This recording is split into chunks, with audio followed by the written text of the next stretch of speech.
আসসালামু আলাইকুম ওয়া রাহমাতুল্লাহি ওয়া বারাকাতুহু। ইন্নাল হামদালিল্লাহ।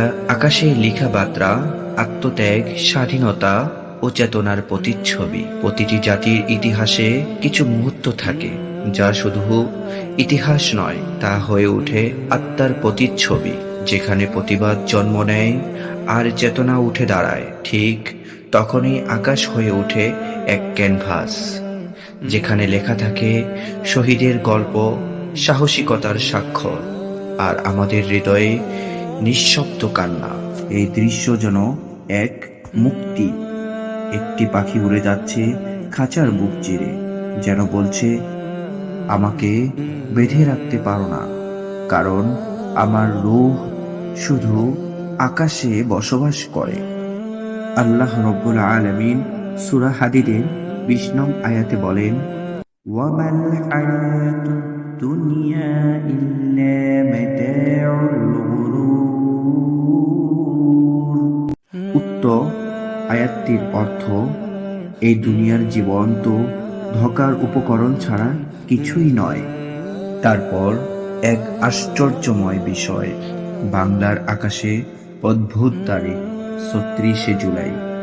না, এটা কোনো পঞ্জিকার দিন নয়, এটা এক ব্যতিক্রম বার্তা, এক আকাশী স্বাক্ষর যা সময়ের গণ্ডি পেরিয়ে পৌঁছেছে হৃদয়ে।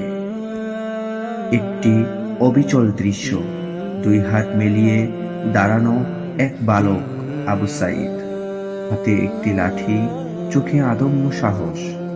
সে যেন বলে দিচ্ছে, আমার অস্ত্র নয়, আমার শক্তি ঈমান।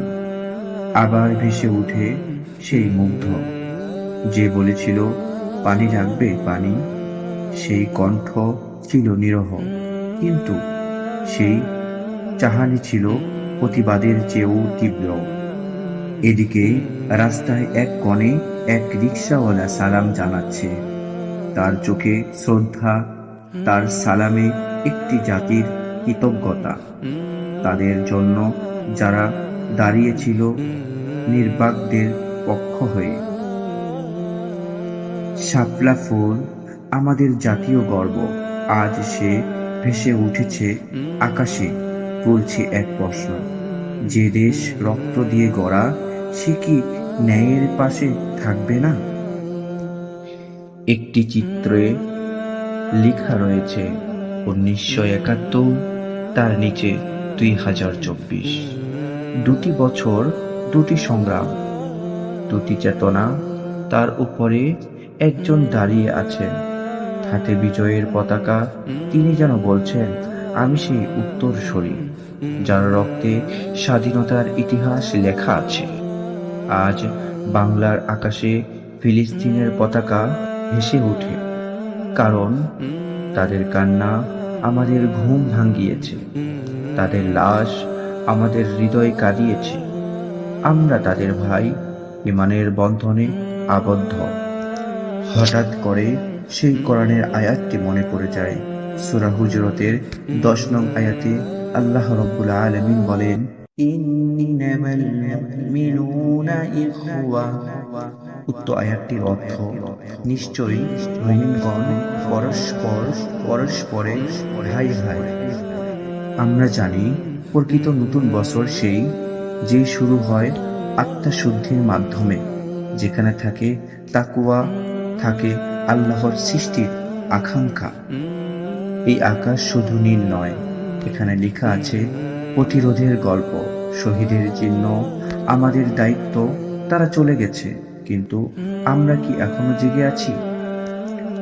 আবারও একটি আয়াতের কথা স্মরণ হয়ে যায়। সূরা আলী ইমরানের 139 নং আয়াতে আল্লাহ রাব্বুল আলামিন বলেন, ওয়ালা তাহিনু ওয়ালা তাহজানু ওয়া আনতুমুল আ'লাউনা ইন কুনতুম মুমিনিন। উক্ত আয়াতটির অর্থ, তোমরা দুর্বল হয়ো না, দুঃখ করো না, তোমরাই সর্বোচ্চ যদি তোমরা মুমিন হও।